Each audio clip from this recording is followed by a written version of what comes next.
seconds.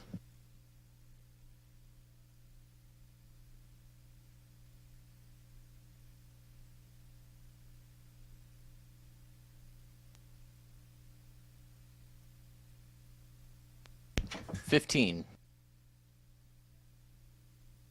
10, 9, 8, 7, 6, 5, 4, 3, 2, 1. Good afternoon, and thank you for joining us for our final regularly scheduled COVID-19 press conference. Thank you for tuning in to stay informed over these past almost 15 months, and for doing what you have done and continue to do to help slow the spread of the virus in Erie County. We will continue to update the public on social media and at eriecountypa.gov, and if we have any significant announcements, we will hold additional press conferences. It's important to understand, though, that while we are discontinuing the regular press conferences, we are still fighting this virus in Erie County. It's still very present here in our community and always looking for its next host. Our positivity rate and hospitalizations have been steady and higher than we had hoped to see at this point in the pandemic, which, as I stated last week, is a bit concerning, knowing that all adults can get vaccinated and it's also free. COVID-19 is now considered a preventable disease. From the moment that this virus came into existence, directions have shifted and new protocols have been set as we all gained better information. Months ago, this disease was not preventable, but today, due to the miracle of science and the dedication of so many across this globe, we have the ability for almost all of us to get vaccinated, making it preventable. So please take advantage of the availability of the vaccine to keep you, your families, your loved ones, your friends safe and healthy. What we know for sure is that we have the tools at our disposal to do work in stopping the spread of the virus and keeping our community safe. We know that social distancing, good hand hygiene, and masking work. We also know that vaccines work. And being fully vaccinated means that you can participate in many more activities, and most often, you don't need to wear your mask. Today, we have 18 positive cases to report of COVID-19, and unfortunately, again, one additional death. We've had at least 21 hospitalizations and 2 people on ventilators within our local hospitals here in Erie County. Since last Wednesday's press conference, we've had 136 additional cases with 1 new death. I do have one last request, that if you are feeling symptomatic, please get tested right away. It's so important for you to find out if you have COVID or not. Your efforts when it comes to testing will help reduce the spread of virus throughout this community. To tell us more about the importance of testing, vaccinating, and following the known mitigation protocols, I now want to invite Shar Behringer from the Erie County Department of Health to join us once again today. Shar? Thank you very much, County Executive. While the recent decrease over the last week in reported COVID-19 cases in Erie County appears to be encouraging, the Erie County Health Department strongly recommends that the entire community continue to use proven methods to keep our county safe from COVID-19. Even with the decrease in numbers, as has been stated, our hospital rate has remained basically steady for COVID, and the test positivity and use of ventilators has also remained pretty steady. Erie County has a higher incidence rate and test positivity than the state overall. It remains important to get tested, even if you only have mild symptoms, even if it's something like a headache, sore throat, a stuffy nose, more stuffy than usual if you have allergies. It's important to get tested because even people with these mild symptoms can pass the coronavirus on to unvaccinated family and friends who are less healthy or more likely to become sick with COVID-19. If you do test positive, it's important to isolate a minimum of 10 days This will keep the virus from spreading to others while you heal. For close contacts of persons with COVID disease, quarantining is still very important if you have not been vaccinated. This is important to avoid inadvertently infecting your friends and family and loved ones if you acquire the disease related to being a close contact. For those who are fully vaccinated and have had close contact, testing is only needed if you develop COVID symptoms during the 10 days after the close contact occurred. The definition of a close contact hasn't changed. It remains that someone who's within 6 feet for 15 minutes or more in a 24-hour period with someone with COVID disease. The really wonderful news is that the huge majority of us now have the power to prevent this disease. The COVID vaccines are proving to be safe and effective. They're readily available and free of charge for everyone. Some people are concerned about side effects from the vaccinations. It's normal to get side effects from vaccinations.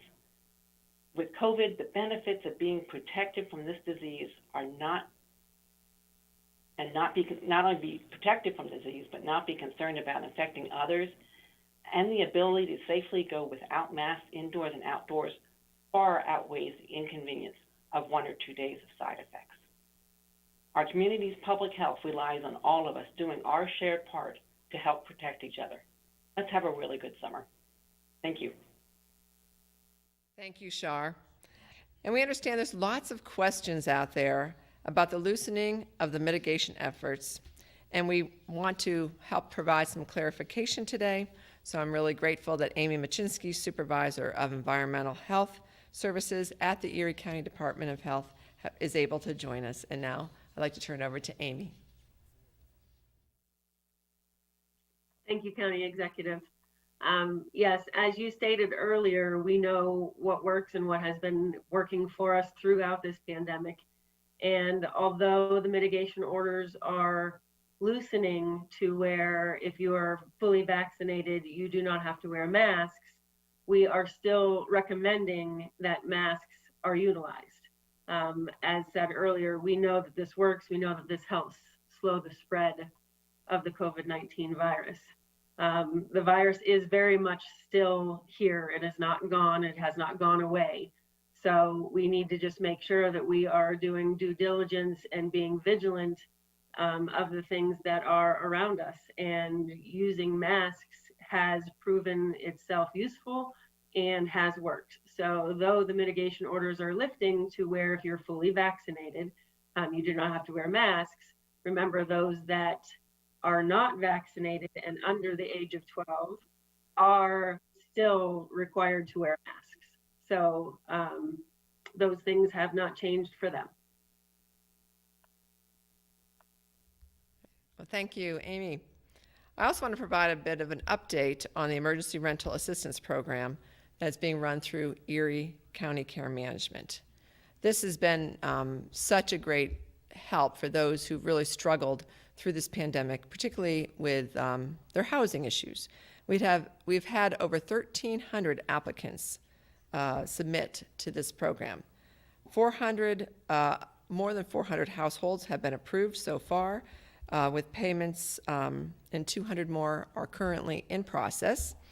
More than $2.4 million has been approved out of the funding that we have received, and we have already checks been sent out, payment made for $1,369,000 already out the door, with, as I said, $2.4 million promised, so that money going out shortly.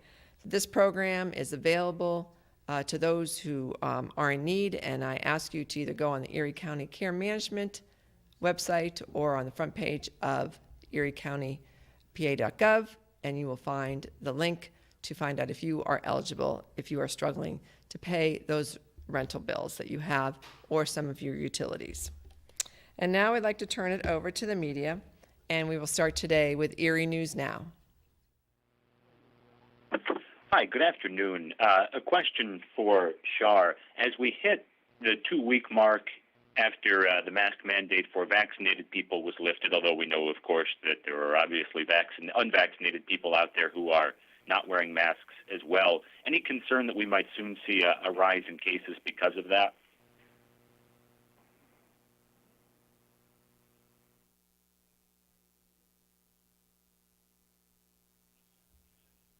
Shar, you're muted. I'm sorry. Ethan, in response to that, we in public health will not be at all surprised if we see an increase in cases. It's really, really important for those persons who are not vaccinated to continue to wear their masks.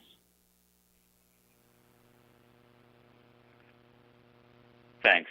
Also, Kathy, it's a little hard to hear both of the guests. I don't know if there's anything that can be done on that end, but you're loud and clear, and they're a little tough to hear. Hopefully our technicians here at WQLN can maybe adjust that. Thank you for letting me know. We'll turn to Jet TV. Hi, Kathy. I know this is no time for looking back because we are not out of the fight yet, and I clearly understand that. However, being that this is your last regularly scheduled press conference, it makes me want to ask, as you look back over this, we all kind of started out flying by the seat of our pants and trying to get a feel for it. What are your reactions? Is there anything that you thought, boy, we could have done something a little better here, we could have integrated business a little better or something, or is there something that, that I'm proud of, that I feel, boy, we did really well, we got on this early and we helped people get to this point? And I clearly understand we're not out of the woods yet, but I'm just talking about to this point. Is there anything along those lines that strike you as being either extraordinarily good or extraordinarily bad? I think that one thing that, well, certainly we've talked about this many times. We have a health department in Erie County, which was a huge advantage for us. There's only 6 counties in the entire Commonwealth and then 4 municipalities who have their own freestanding health department.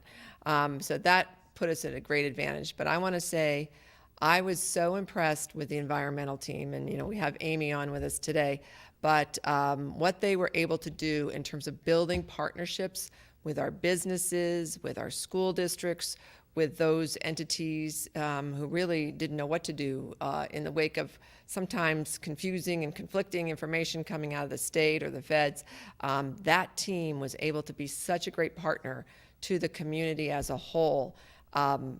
Phenomenal work, really. Our we have 13 school districts, and those superintendents, I think every one of them would probably say that they really leaned in and leaned on the health department for guidance when they often weren't getting it from Pennsylvania Department of Education or others, and they could always turn to that group coming out of our environmental division. So I really want to give kudos to that entire team, of course, the whole health department.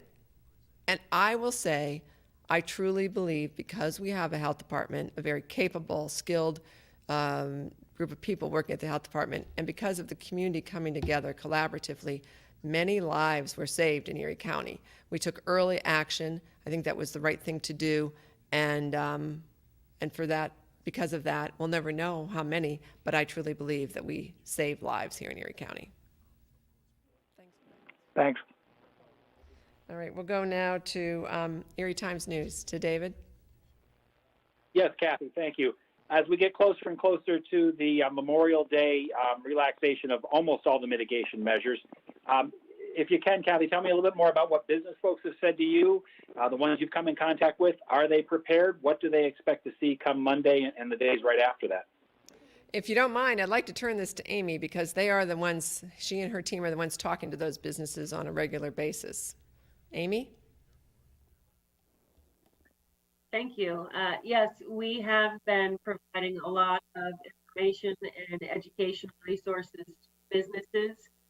We truly do believe that businesses are ready for this, and they do understand what the risk is to their employees as well as to the public.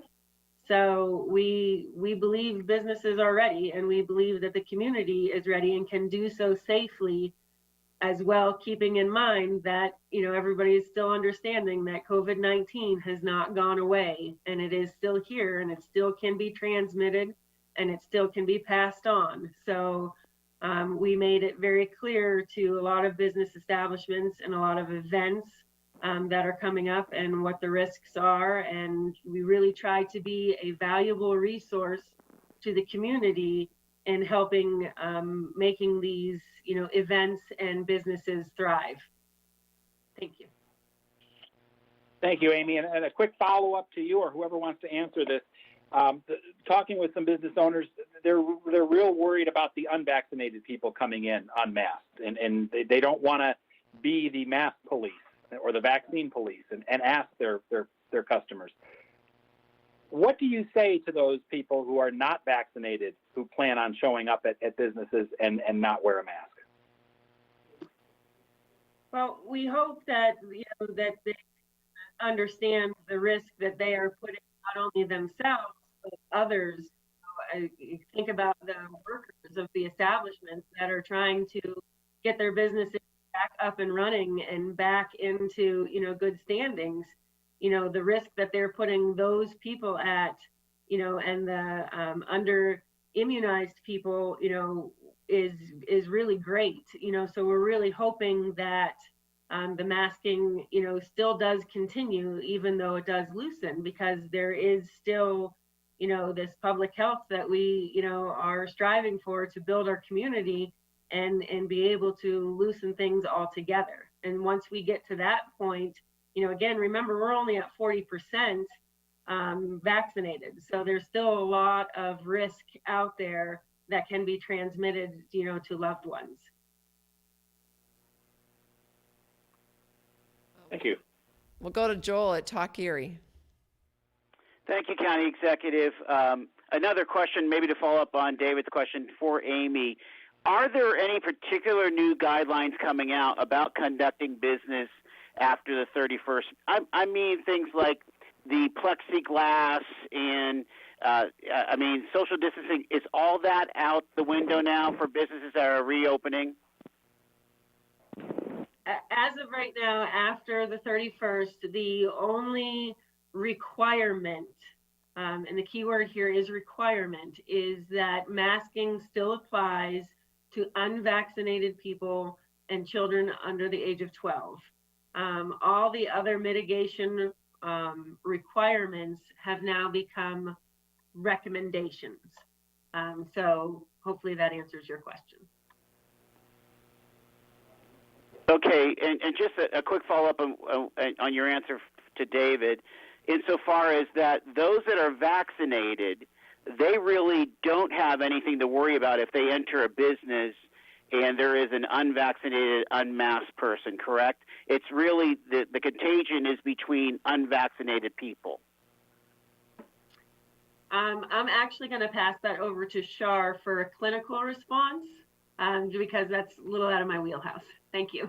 Thank you. Thank you. You are correct, Joel, that vaccinated persons are not considered able to transmit vaccine. The risk for vaccinated persons, there's a very, very, very small percentage of vaccinated persons who do get what's called breakthrough disease. In other words, they do get COVID despite being vaccinated. But we know that is a really small rate. That answer your question? Yes, thank you very much, Shar. Thank you. We'll go back to Erie News now to Ethan.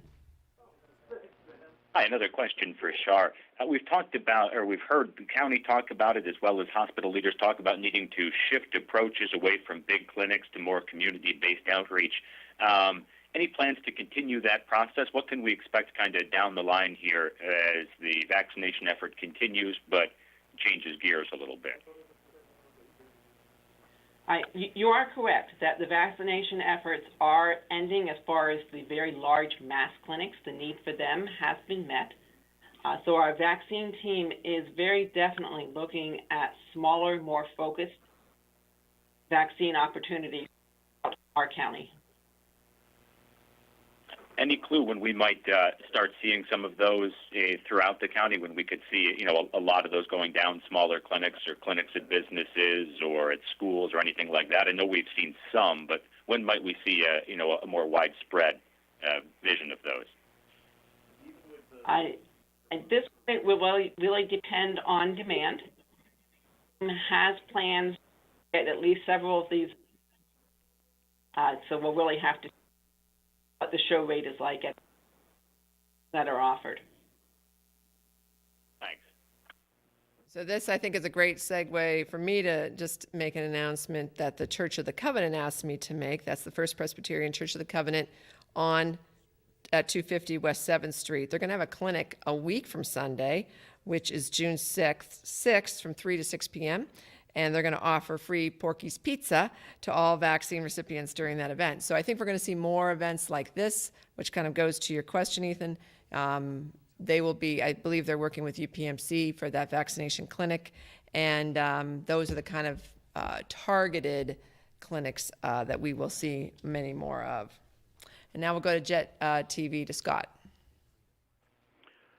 Kathy, I was wondering about the kind of marketing approach as this effort goes on to try to convince more and more people, and as you get past some of the mass things, then you're left with folks that have their individual reasons why, for whatever reason, they decide not to go after that vaccine. From somebody whose kind of job it is to try to get as many people vaccinated as possible, what's the change in approach then? How do you change the message or change how it's delivered or figure out a way to try to talk some of the folks who are the most reluctant to get on board?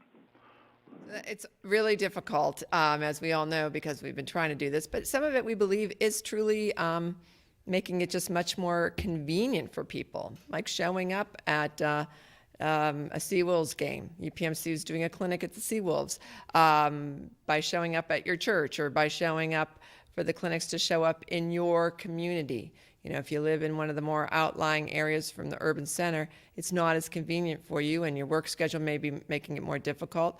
Also, vaccine into our trusted pharmacies, which most of them have the ability to vaccinate now. But much of this messaging, as we know, is being done on a national and a state level, and I think it goes to the specific groups of people and what will make them change their mind. And unfortunately for some people, and I anecdotally know of some people, it has taken someone getting very, very ill and being hospitalized for them now to say, yeah, we're going to go get a vaccine. And I hope it doesn't get to that for most people, but that's the truth of the matter. Those are the people most at risk right now, are the unvaccinated, and they are the ones who we get concerned about will end up in the hospital. But that messaging, I think, has to continue to be very targeted, but I think one of the biggest things that we can do as a health department and county government is to try to make sure that the vaccine gets to places where people actually live, work, play, worship, and then we hope we can see some numbers going up. Thank you. David, Erie Times News. Sure, Kathy. And sticking with the questions about Monday and going and relaxing most of the mitigation efforts, what do you think is going to be the economic impact locally on businesses, restaurants, taverns, places that hold events? Do you think we're going to see a dramatic boost in their profits, or do you think it's going to be very gradual? I mean, I don't know if it'll be dramatic. I think it's already started. Of course, we're moving into summertime, which is our best time of the year for many people, where they're out and about and doing lots of things socially and spending money in our community. So I do think that we will see a much better summer financially for businesses than we saw last summer, of course. But I do think it'll be gradual, because I do believe there are many people who are vaccinated who are still hesitant to get out and about. And I think you're still going to see a lot of people wearing masks in places like stores who are vaccinated, also along with hopefully the unvaccinated. And so I think that they will, as people are becoming vaccinated, I do see people feeling more comfortable. I talk to people. I myself am more comfortable, going back to doing some of the things I did before. And I think that's true for most of us as we get vaccinated. And for the unvaccinated, many of them felt comfortable before, and they're just kind of falling back into their normal patterns. So I do believe it will happen. I just don't think it's going to be a dramatic shift, except that we know summertime will bring the people out no matter what year it is in greater numbers. And what role do you think the hiring issues that so many businesses in the service industry especially, but in other industries as well, the hiring problems they're facing, how much do you think that will play in a role in not earning much bigger revenue quickly? Well, certainly the workforce issues are huge, and it's something every business I know of has been contending with. And some are reducing the business that they do, whether it's reducing their hours or even reducing the number of customers they can service. And people are going to find that they have longer waits for maybe some of the things they want to do, or they can't get into a restaurant because it's not open anymore for lunch, for example, because they just can't find the people to be there for breakfast, lunch, and dinner. And that's, I think, what we're going to see happening. Even in the social service arena, we were just talking about this today with my Department of Human Services, that they also, all of our providers are experiencing this issue with a shortage of people to come and do the work that needs to be done for those seeking help. And so if you need an appointment for any kind of a mental health issue or a number of things that could be going on in your life, you may have a much longer wait than we would want you to have. And so it's something that has got to be addressed and figured out. No one really knows the true solution, but I think as more people figure out their barriers to them getting back to work and how to get around those, hopefully we can get some of those people back to work. Thank you. Sure. Talk Erie, Joel? Yes, thank you, County Executive. Another question for Shar. Shar, you were mentioning how important the testing was, and I'm wondering if you're encouraging different workflow now. With many folks, when they got sick during the peak of the pandemic, they just went to a pharmacy to get a test themselves or what have you, and maybe their primary care found out about it on the back end if they had a positive case. Is the workflow now that you should go see primary care if you get ill with a respiratory disease? No, it's actually still very much with the pharmacies. The hospitals are also testing at each of their facilities, and we as a health department are doing some mobile testing also. So in a private physician's office, it's unlikely that they are going to be willing to test for COVID or that they'll have the appropriate supplies to test for COVID. Pharmacy contracts are still in place. The health department's offering testing. The hospitals are offering testing. Still the best bet. So, yeah, if you're feeling sick and you could suspect that it's COVID, it's still the same process versus any other disease that you would just go see your doctor. Yes, it is. Thank you. And I would just like to again say eriecountypa.gov. You can go on there. You can find those testing sites. You can find the contact numbers to those places. You can find out what our mobile testing unit schedule is and where they're going to be, if they're going to be in your neighborhood. So please take advantage of that resource. And we'll go back for a final question from Erie News Now. Ethan. Last one during any of these news conferences, so I suppose it needs to be for you, County Executive. Are you on board with the state's idea of doing away with the extended unemployment benefits for people who aren't actively looking for work come July? And do you think that that will help address the work shortages that we're seeing here in Erie County? I think that the extended unemployment is a portion of that issue. I also believe that people are really struggling. Some people seriously are just very cautious and nervous about going back into the workplace and feeling safe knowing that there's probably unvaccinated people who will be at the workplace with them. I think others are struggling with childcare issues. We continue to struggle with, what do you do with your children, because some schools have to have short closures, and so their children all of a sudden are home, and who's to take care of them if mom or dad can't be home. So I think there's a myriad of issues, and it is true that some people are actually making more money on unemployment, which to me is just shows, I guess, how we really aren't paying some people a living wage, and so it's hard for them to even be able to pay their bills on what they have made in the past and what they would go back to if they didn't have that extended unemployment. So I think we really need to look systemically at this situation and as a country, as a state, and as a community, decide how we can assist those people, whether it's some of those barriers I talked about or whether it's the financial piece that keeps them out of work. Thanks. Thank you. And Jet TV, Scott, do you have a final question? No, County Executive, I think I'll pass. I appreciate your answers to this point.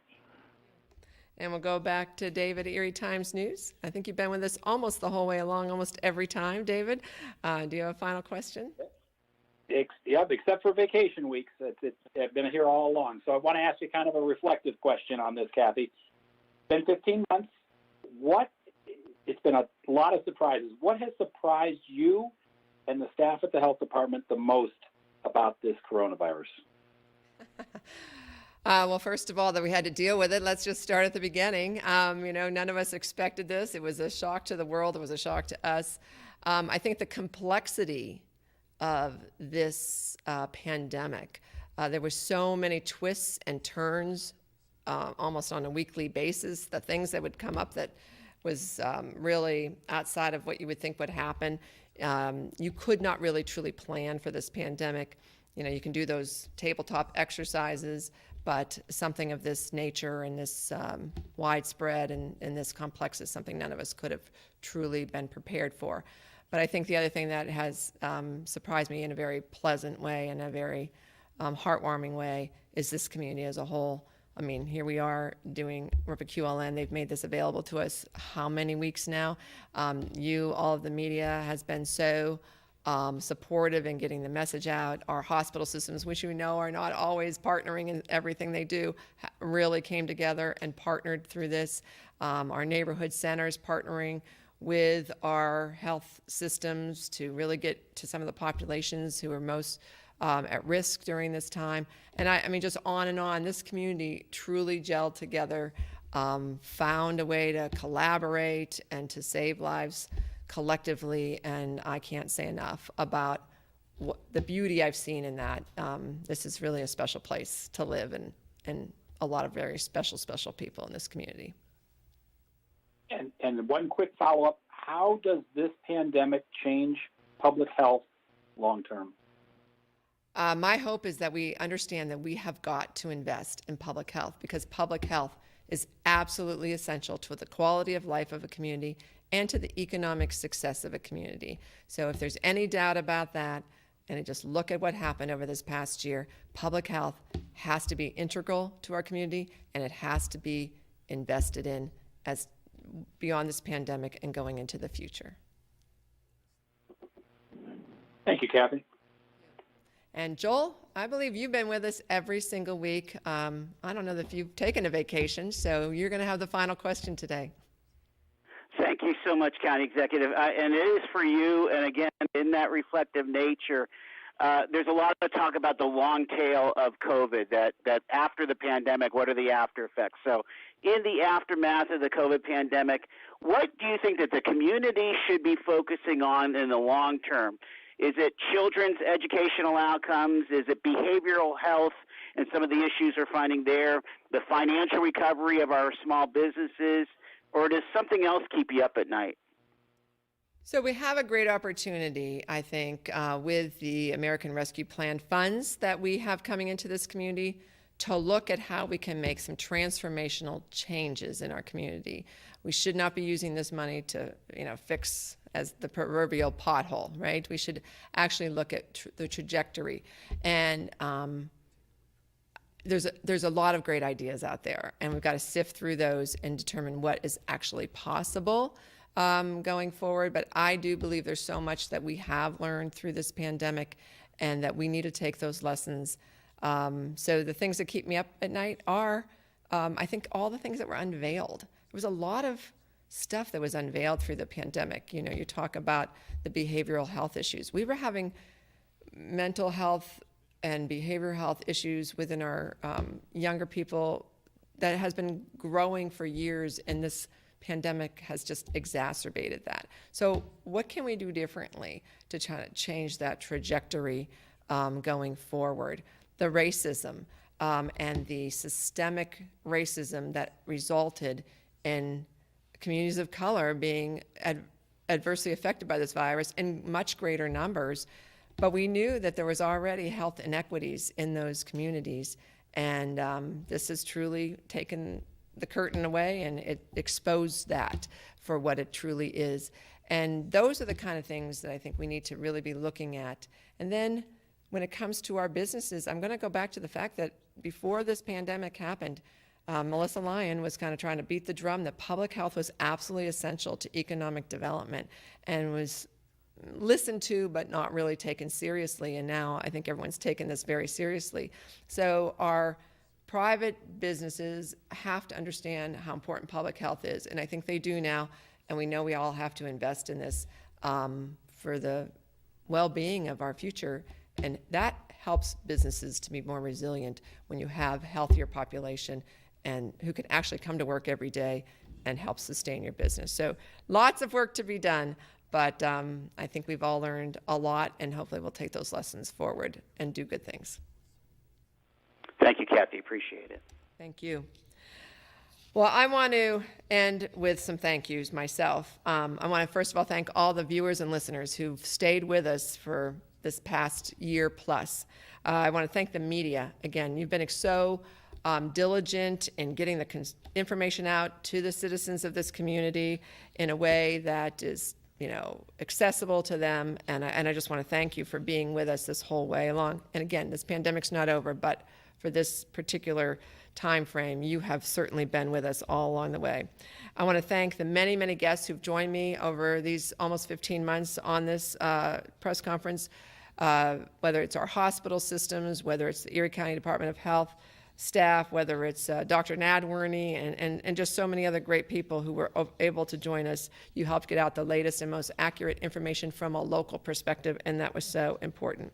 And again, I can't say enough about the staff at the Erie County Department of Health and the county employees in general who've been working so diligently on fighting this virus and this pandemic over a long, long period of time.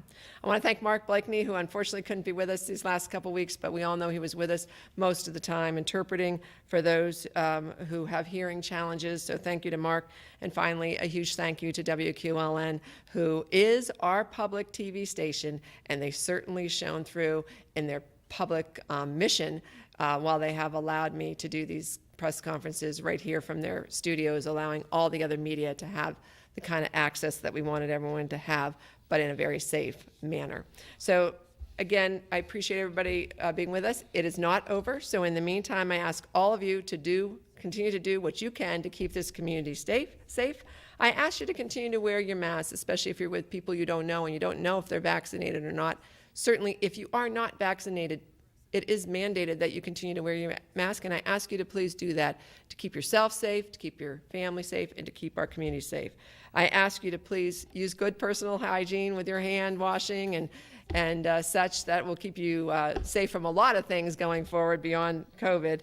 And if you're feeling ill, stay home, get tested if you need to, and get vaccinated. Go to vaccine.gov, find out where you can get that vaccine. It is free. It's a federal resource that's available to every resident of this country. So I ask you to do all of those things and to stay safe and to remember that the Erie County government, particularly the Erie County Department of Health, will continue to stay on this virus, will continue to fight it as long as it's with us. Thank you all for being with me for so many months. I've really been grateful to all of you. Thank you.